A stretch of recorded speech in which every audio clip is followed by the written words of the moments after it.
Hi, this is Gabe at fluentforever.com. In this video, I'd like to talk about the flashcards I'm using to learn Japanese, and the Anki card model that produces those flashcards. I've been developing these card designs through trial and error over the past few months, and they're different from the flashcards I've used for other languages because Japanese is so much more difficult than any other language I've tried to learn when it comes to the amount of information that you're trying to cram into your head. And all of this difficulty is due to kanji. Generally, in a language, you're trying to connect a spelling to a sound to a meaning. And by the time you have a few hundred words under your belt, the spelling and sound are generally so closely related that they're effectively one chunk of information. But in the case of Japanese, and Chinese is effectively the same, you're trying to connect a spelling in hiragana or katakana to a sound and a meaning, which is basically the same as you do in any other language. But then you're adding in an additional spelling that is unrelated to the sound and can be spectacularly complex. For instance, here's musician, ongakuka, which has 32 different strokes in it. My goal when approaching Japanese was to design a set of flashcards that would let me retain and interconnect all of these different chunks of information as quickly and efficiently as possible. The flashcards aren't polished, and they probably aren't perfect. There are probably modifications that would make them better. I'm still in the middle of Japanese, and so I may find by the end that these flashcard designs will and should change over time. So please keep in mind that this is a work in progress, but it's a work in progress that has been working really well for me. And rather than waiting a year until I'm finished with the Japanese and kind of have polished this thing to a really nice level, I wanted to share this early so that you can take advantage of it and make modifications of your own, since I know a lot of you are trying to take on Japanese and Chinese and could use some suggestions. So let me show you all of the flashcards that this model can generate. For most words, I'm only going to be using some of these flashcards, and we'll talk about how to make those decisions of which flashcards to make and which not as we go through. So we'll start with a example, ongakuka. We're going to talk about this sentence that involves Beethoven for a little while. This sentence is over here. This sentence will sort of parse it over here like this. We'll add some spaces. Basically, we're saying Beethoven is the topic. Mimi no kikoenai. Mimi is ears. No kikoenai is basically cannot hear. His ears cannot hear. He is deaf. This is Japanese is very, very long way of saying deaf as an adjective. Ongakuka, musician. Deshita, was in sort of the formal sense. And so we have Beethoven was a deaf musician. That's basically all this sentence says. And so we're going to be using this sentence, get the spaces back out, as our example sentence to learn some words. And in this case, the first word we're really going to talk about in depth is ongakuka. We're going to talk about, we're going to talk about musician. And so let's show what cards are involved in learning the word musician. There's my sentence. So we're going to turn down the volume here. So our very first flashcard is going to be a comprehension flashcard. It's going to say ongakuka, but it'll just show it in kanji. I'm not going to hear anything. And my job is to spit out the definition, meaning I should know that this is some kind of musician, either a violinist, a composer, a cellist, some kind of musician. And I should be able to say this word accurately. There should be a pronunciation here. So I should be able to say ongakuka correctly. I should not say something like onkakuka with a ka instead of a ga. And consider myself correct. It needs to be perfect. Ongakuka. And if I can do that, I should mark myself as correct. I have now understood this kanji. The next flashcard that this model can generate is one that spits out the kana pronunciation, asking me to do the very same thing. Ongakuka. I don't always use this flashcard. In fact, I often don't use this flashcard once I've already learned a few hundred words. The goal of this flashcard is to strengthen my connections between what I see and what I hear. And by the time I've learned a few hundred words, the kana is really pretty strong in my head. I really have a good sense of that. But for the earlier words, definitely I do use these. The things I'm trying to remember here are the definition again. I should remember that this is some kind of musician. And then I'm also trying to remember the counter or word type. Counter if it's a noun, or word type if it's an adjective or verb. The counter in this case should be nin, a person. And so I'm trying to remember basically the type of word this is. And for Japanese, I consider counters a part of the type of word for a noun. For adjectives, I'm going to try to remember, is this an I adjective? Is this a na adjective? Is this a no adjective? There's a few different types of adjectives in Japanese. For verbs, usually there are u verbs and ru verbs, and so I'm trying to remember that too. And so this is a time where I will test myself on that as well. But again, I generally don't use these flashcards once I've already learned a few hundred words and have a strong sense of the kana, unless one of the symbols is one that I'm not very good at. If I have a problem remembering O, for instance, over here, then I will use these flashcards, and it will help strengthen that letter. Next up, production card. This is one of the basic main cards. This card is always produced. It's going to say, Beethoven wa mimi no kikoenai blank deshita. My job is to fill in the blank. I'm not going to hear it, I'm just going to see it. And it's going to give me an image reminding me what kind of word is in this blank. I remember, oh, this is a musician. I need to find the Japanese word for musician. And if this is, for instance, a flashcard that I'm not using an example sentence on, that works too. In this case, I'm just going to have a picture. And my job is to spit out the word for that picture. But example sentences, once you can use them, are almost always superior. And so I jump to these as fast as I can. On the back side, I will see the kanji, I'm going to see the kana, I will see everything, ongaku ga. And so this is sort of relatively straightforward. The next flashcard. This will ask me what the kana spelling is for this blank, and it will read the words out loud. It will say, Beethoven wa mimi no kikoenai ongaku ka deshita. So I'm going to hear this word. I'm going to see the definition. I'm going to see the blank. I'm going to see the sentence. I have everything I need except for actually how to spell it in katakana or hiragana. And so in this case, my job again is to sort of spit out the katakana, or hiragana in this case, and to sort of strengthen these connections between what I hear and what I write. These cards too I don't use after I've learned a few hundred words, unless again I have a problem with one of these kana.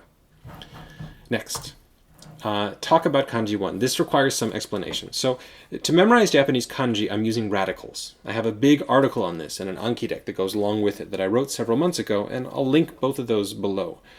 Basically, there is a small set of kanji symbols, around 50 of them, will cover your needs most of the time, that are reused in almost every kanji character. I tie each of these small symbols, each of these radicals, to concrete images. So here, for instance, in this very first symbol, rather than seeing a big collection of lines, I'm not just saying line, line, line, line, line, line, line, line, line, line. What I'm seeing is beret on top, then I'm seeing earthworm, and then I'm seeing sun. And so I have a beret, an earthworm, and a sun. And my job is to then connect those three images to either the meaning of the word in general, meaning that I'm trying to connect these three things, beret, earthworm, and sun, to musician in general, or to the meaning of this individual chunk of kanji. In this case, musician is actually a sort of logical kanji, meaning it's composed of three symbols that kind of have something to do with musicians. In this case, we're talking about sound, then enjoyment, and then sort of person or specialist. And so this is a sound enjoyment specialist, which is a kind of enjoyment, a kind of a musician. This is the person who helps you enjoy sounds. And so in this case, sound is our very first one. And so my job is to connect beret, earthworm, and sun to the concept of sound. And my job is to kind of come up with a quick, silly story on the fly. In this case, I'm thinking about, let's say, the sound of French beret-wearing earthworms. They're earthworms, they're wearing berets, and it's the sound of them sort of burning to death and dying under a glaring sun. So they're going like, oh, something like that. I don't know. This flashcard up here, this Talk About Kanji 1 flashcard, this is prompting me to remember some sort of story that is associated with the meaning of this kanji. And so in this case, I will remember my dying French earthworms. Or if I don't have a story yet, if this is the first time I see this flashcard and I'm like, oh, I really don't know that, then I will look at the backside of the card, I'll see the pieces involved, and I will generate a story on the fly. I'll spend a minute and think, okay, well, what am I going to do with berets, earthworms, and suns that have something to do with sound or music or musicians? And I will generate a new story. And then every future time I see this flashcard, my job is to come up with the story. Or again, if I can't remember it, come up with a new story. Our next flashcard. This next flashcard will give you the sentence, give you basically all the same information, but it will ask you not for the story, but for exactly how to write that kanji character. My job is to say, okay, I need to know that this is stroke, stroke, stroke, stroke, stroke, stroke, stroke, stroke, stroke, stroke. I need to be able to regenerate this. This flashcard actually is really helpful in going from the story to the actual application. It's not all that helpful for me to remember berets and earthworms and things. I need to remember that the actual writing of this word. And so this will further ingrain the story. But it will also force me to practice going from that story, from the images, back to the actual writing system, to a practical use of this thing. The next flashcards do the same thing with the second kanji, meaning it asks you for the story and the stroke order, and then for the third kanji, for the story and the stroke order. And if I had a fourth one, this would do the same for the fourth. I don't always use all of these flashcards, and I definitely don't when I already know some of these symbols.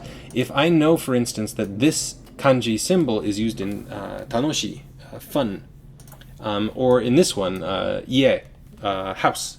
If I've already learned these two words, for instance, then I don't need to relearn stories for these kanji. I already have those in my repertoire. And my main job is to be able to combine those three kanji, maybe learn one more and then combine these two with it to produce a new word. And so that is tested in the very last of the flashcards over here, which just asks me what is the kanji spelling, and it will say this sentence out loud. It will say, Beethoven wa mimi no kikoenai ongakuka deshita. I will hear ongakuka. I will see this blank, I will have the definition, I will have everything I need except for the actual writing. And my job is to spit back out the writing. My job is to recall all the stories and be able to write out the full kanji word for this word.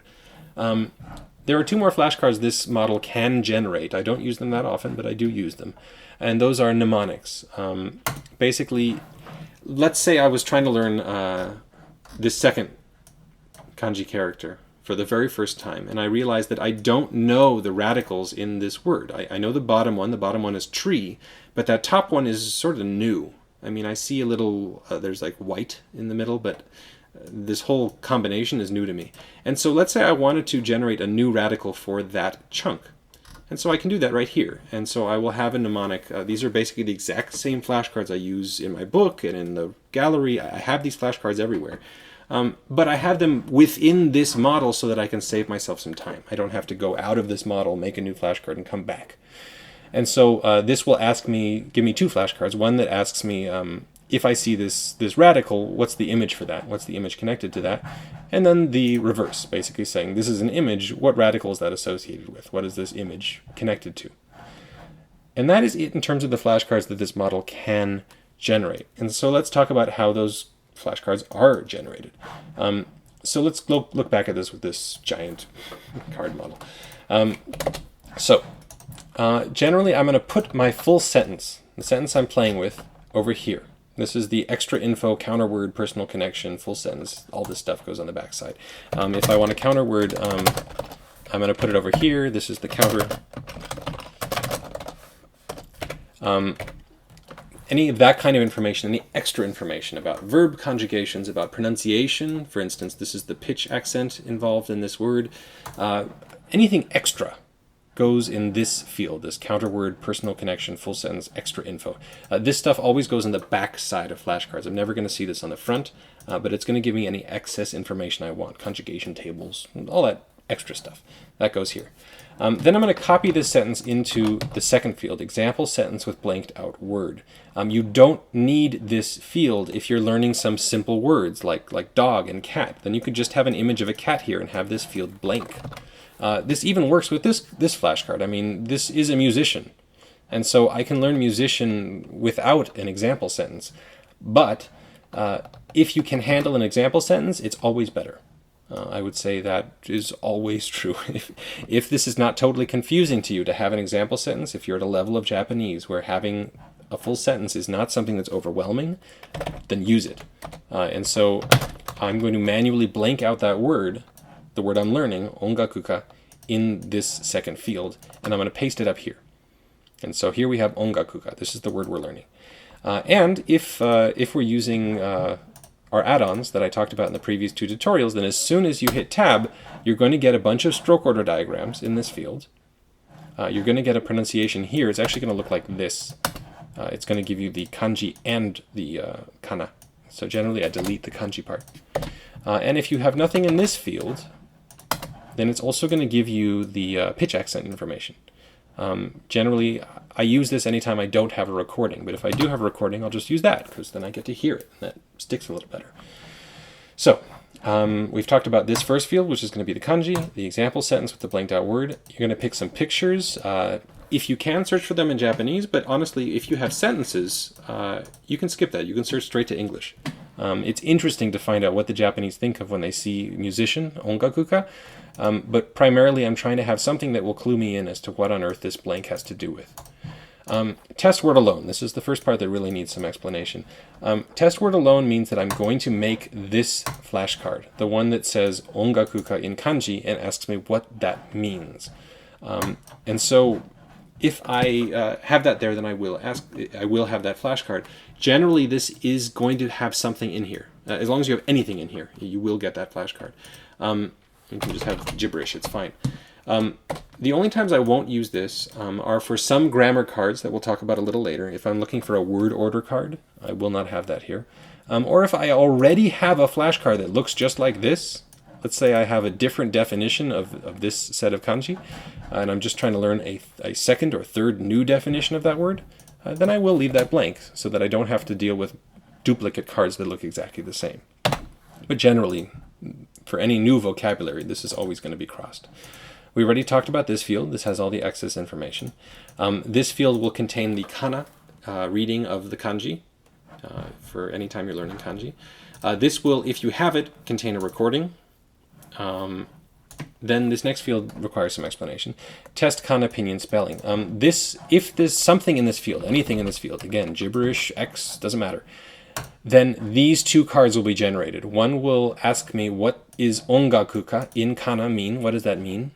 And the other one will say the word ongakuka. We'll actually say the whole sentence. Beethoven wa mimi no kikoenai ongakuka deshita. It will give me the image, it will give me everything, and it will ask me, how do I spell that word I heard? And so my job is to spit back out the kana pronunciation. This card is super useful in the beginning for reinforcing your kana, but once you've learned a few hundred words, it becomes less useful. And so generally I don't use this unless I have a word that involves a kana character that has been really tripping me up. For me, mu is really, really hard, or at least it has been, until I've added enough of these cards with mu in them so that it's, I now remember a lot of words that have, samui, a lot of words that have the mu character in them, and so now I can remember that. Test final kanji combination. That's going to ask me, do I want this final card, this one that says the whole sentence, says it out loud, gives me the recording of the sentence, and then my job is to spit out the combined kanji. This card I will always use when I have a word that has multiple kanji in it, or a word that has kanji and hiragana in it, some sort of combination. If it's just a single character with a single kanji in it, well, then I don't need that combination flashcard, and so I will have that blank. But for this kind of flashcard, definitely I'll have that in here. These next two. If I have something in this field, and specifically what I'm looking for is one of the kanji characters blanked out, like this first character is blanked out, that will produce this stroke order flashcard.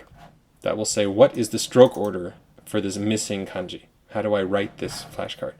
And usually, I would say pretty much all the time, I will also have the one asking for the story. It seems like I really do need another flashcard asking me for the story before I have a flashcard asking me for how to write it.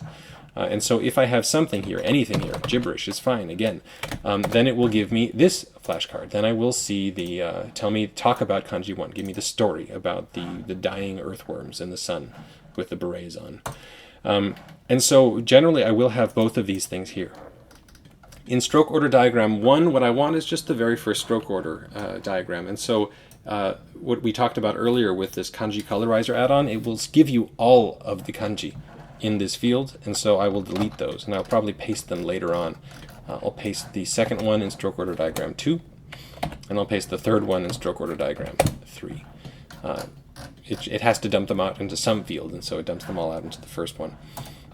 If I want to give myself extra information on the back side of my flashcards, in this case, let's say I want beret, earthworm, sun, Or if I want to give myself extra information about what this kanji means. For instance, this one has to do with sound. These are some images that Google Images spits out if you just search for this kanji. This spits out these images of music and sound. Then I will put those here too, to help me remember that this is actually, this means its own thing. It means something different than just musician. It also just means sound on its own. And so I'll put that here. And then for the second kanji, I will do the exact same stuff if I want those flashcards. And if I don't, I'll leave them blank. If I didn't want those flashcards, I could leave them blank. But I do want stuff here for now. Same idea. I'm going to put the stroke order 2 in here. I'm going to put any extra notes in this same field because they won't get deleted. Kanji Colorizer add-on basically deletes everything that's in this field often and replaces it with all of the 3 kanji characters. And so I've had a number of times where I've stuck extra information here, and that's all well and good, and then I'll accidentally click up here and click out, and it'll all be gone, replaced by these 3 characters. So that's why I developed this extra, or stuck in this extra field. You don't need that for number 2. And so number 2, I'm going to have notes here. This is a lantern. This is that mnemonic I added in. This is a tree. And so, and this is reminding me that this means enjoyment. This is someone having fun. And for the third one, this is going to be same idea. You're going to blank it out if you want to see the stroke order one. You're going to put something here if you want to have a test about the story. And then I'm also going to help remind myself about how I'm parsing this. This is going to be crown up top and pig on the bottom. These notes in English, they're not necessary. I find them helpful to kind of help me parse how I'm breaking up these characters, because there's different options. But in this case, I do like sort of indicating to myself in advance how I'm breaking this up. This top part's crown, this bottom part's pig. And I may include, for instance, an image of a house or an image of a professional, something like that, because this character can mean all sorts of things. Or I may not, and that's fine. These are just sort of extra notes, whatever you find helpful. If you have a 4th character, which I never have used, I have 3,000 flashcards, actually 3,800 flashcards at this point in Japanese, and I've never used this field. But if you encounter some giant kanji thing that has 4 characters in it, then yes, you can use this again. And last, if you need a mnemonic, which you usually will not, but occasionally you will, if you need to remind yourself about this new concept of lantern, for instance, then you will add the part of the character that you want to remember here, and you'll add the image reminding yourself of that character here. So that is that giant model. I want to show you just a couple of other things. I want to show you how to use this for grammar, since I mentioned that before. Let's say we're using this sentence. We have Beethoven wa mimi no kikoenai ongaku ka deshita. And let's say we want to remember deshita. Deshita is a form of des. Des is sort of the formal ending in the present. And deshita is sort of the past version of that. He was a musician, but now he is no longer a musician because he is in the grave. So we will use this sentence, and we're going to use it to remember the word deshita. So I'm going to blank that out, and I'm going to put that as our word, the word we're learning. I've already used it, so it's turning red. I'll put a bunch of spaces there so that it will allow me to do it. We're going to find a new picture of Beethoven. I probably have used him over here for deshita. And so I'm going to put that here. I'm going to put the form of the word that I want to remember, meaning that the original form of that word also in the same field. So deshita, he was formally. Des, he is sort of formally. I mean, that's a rough translation, but yes. And so at this point, I am now making a sort of word form card, meaning that I'm trying to connect des and deshita together. And again, I can use the recording of that same sentence again. And this will produce the following 2 flashcards. The first one it will produce is what is deshita? And my job is to remember deshita is sort of this is past tense form of the formal ending. For instance, in this sentence. And I generally will remember this sentence along with it because of all of the other flashcards I made for this sentence. And the other card it will make is, it will say Beethoven wa mimi no kikoenai ongaku ka, some form of des. And my job is to spit out deshita. This is not present, this is past, deshita. That's it. Those are the 2 cards that this card produces. All of the rest of this is just for kanji. All of this stuff is all for kanji. And so I can skip all of it. And this is what I'll use for any words that are made entirely out of hiragana or katakana. And also, this is what I'll use for any words that are just sort of word form cards. I'm going to give myself the form that I need, the sort of base form, and I'll put the conjugated form, as it were, up here. There's another option I have. What happens if, for instance, I'm looking for word order? I want to teach myself word order. Japanese, for instance, has a very strange word order compared to English. At least it's strange for English speakers. Beethoven wa Beethoven, deaf, musician, was. That's not how you would do it in English. You'd probably do Beethoven was deaf, musician, for instance. And that's just not correct in Japanese. So we're going to teach ourselves that. Let's get ourselves back to the original sentence here. We're going to put in the sentence, the correct sentence up in here, example sentence with blanked out word. We're going to completely delete the word that we're trying to remember the order of. We're going to put it down here. And up here, we're going to put anything. Basically, Anki doesn't like you having blank fields or just spaces up here. And so we need to put something here. Often what I'll do is I'll put the sort of the word that our target word, and I'll put it combined with its context, basically some words next to it. And at this point, we're basically through. If you look, we're going to turn off test word alone, actually. That's important. Because I don't really want to have another flashcard for ongaku ga deshita all on its own. And what this will do is produce just one card. It's going to produce a production card.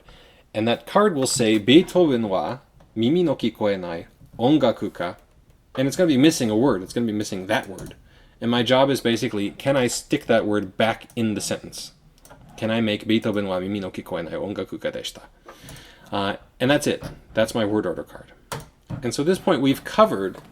with the deshita card and with the ongaku ga deshita, with the word order card, we've covered word form cards, this last one, the second last one. We've covered word order cards, this last one, and vocabulary cards. That's what happens when you have, for instance, ongaku ga as our blanked out word. This is a vocabulary card, for instance. And so those are the basic three cards that we are going to produce at all times. Even when we make simple picture cards, the only difference is that I'm knocking out this example sentence. And then this card model will produce all of my simple picture cards too. The big difference is that it's going to give me all of this support for remembering kanji. So that is it for this card model. The next big tutorial is going to be about sort of the revision to Fluent Forever in terms of how we can get content, how you get all these recorded sentences. How did I find a sentence of someone saying Beethoven wa mimi no kikoenai ongaku ga deshita? I had a tutor make it for me, and so I'm going to basically teach you how to use tutors effectively.